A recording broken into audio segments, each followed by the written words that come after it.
You've been judged! Raids and sieges become available once you hit 90 sigils, but what state is a completely free-to-play account in by the time it hits 90 sigils? And using the random partner finder, how much progress could you legitimately or realistically make through the Molten Core raid or the Stormwind siege? So this is a rough overview of the levels that I've got. Got kind of most of the main high level minis in this Jaina deck, 17, 16 or so at its best.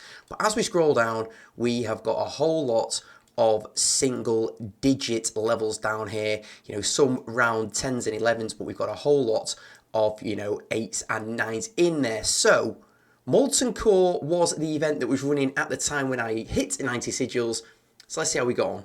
Now, the writing was probably on the wall before we even got going in this first raid attempt, because I'd forgotten the levels of the raid, because normally I'm kind of pretty overpowered for it at this stage. So my level 15 Harpies not really making much of a dent on a level 23 fire elemental there, and equally my level 17 Hogger is pretty much dead already. So, you know, I probably should have seen that this was going to be a bit of a disaster. Then I learned that Execute, one of my strongest spells, hits like a wet noodle at this level.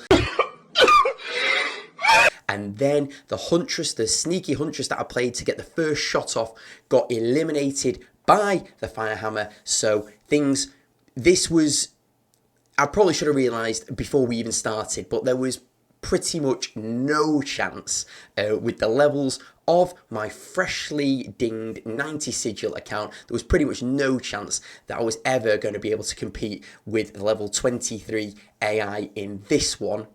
And 1 minute 30 into the fight, we are out of there, we are done. And to save wasting my time, to save wasting any more of my partner's time, I had one go, I did pretty much 0 damage at all, and I bailed out a Molten Core. So a fresh 90 sigil account, you might be able to get into raids, but you're going to need one heck of a partner to carry you through. So once the Molten Core week had finished, Stormwind Siege arrived. The levels were going to be a little bit more sensible for us, and I went straight into the General Marcus fight and paired up with a Thalnos. Not seen many Thalnos for a while. Anyway, paired up with a Thalnos.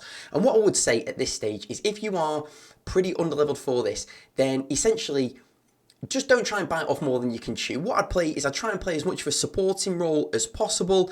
You know, defend where you can and support, and hopefully you're going to get a half decent partner to support what they're doing. Understand the tactics, but you know, the reality is that going into this one, I think this one was still against level 18s, 19s in the General Marcus fight. So again, we were going in there with, you know, 15s, 16s, possibly 117. So just know what you can, you know your limits, no heroics. Just play a supporting role throughout all of this, and you should be all right. Unfortunately, Execute does a slightly better job in this one. Stormwind must not fall. Next up then was Innkeeper Allison. Now on this one, normally I'd love to have Ojh&x in the deck. I think that Chimera does really well, and typically I will also take a Banshee as well, just to help out with some of those fire elementals, to just take hold of one of them and let them fight it out themselves. Unfortunately though, my Banshee I think is about level 11. My Chimera is level 13 that I did take into this fight, and you'll see does okay-ish. And unfortunately, my Ojh&x don't have the Flame Burst talent. And to be quite honest with you, this is what you're probably going to find when you are slightly lower level or you're newer to the game, is that some of the minis that you've got, let's look at it this way, all talents are not made equally, and there are certain talents that will turn your mini from being absolutely rubbish into being very, very good. And in my opinion, Flame Burst on Ojh&x is one of those. Without it, Ojh&x are pretty underwhelming. Anyway, after many attempts on, well, let's say about 6 or 7 attempts, so apologies to my playing partners in this one, but after 6 or 7 attempts, we got this one done pretty easily. Mama needs it. Now, after defeating Innkeeper Allison, who I found to be the hardest of the 3 bosses, it was up against Highlord Bolvar. Now, in this one, if you are underleveled, again, I would play a massively supporting role. And one of the main ways you can do that is by having the lockpick talent on bandits, and use those bandits always to get the chest, which is closest on the right. That way you're going to get double gold, your partner is going to get double gold, and things will just be much, much easier. Unfortunately, as I was explaining earlier about the well pegs, is that my bandits don't have any talent at all. So I was more playing a general kind of supporting role, trying to protect the Sylvanas that I was with, because, yet again, we're going up against level 20s, level 21s possibly, and as I say, I'm rocking the 15s and 16s in the most part, and the biggest problems that we had on this one was the phase transitions, the reclaiming of the towers, and then all of the footmen that spawn, especially the ranged footmen as well. Anyway, couple of goes at this, got it done in the end.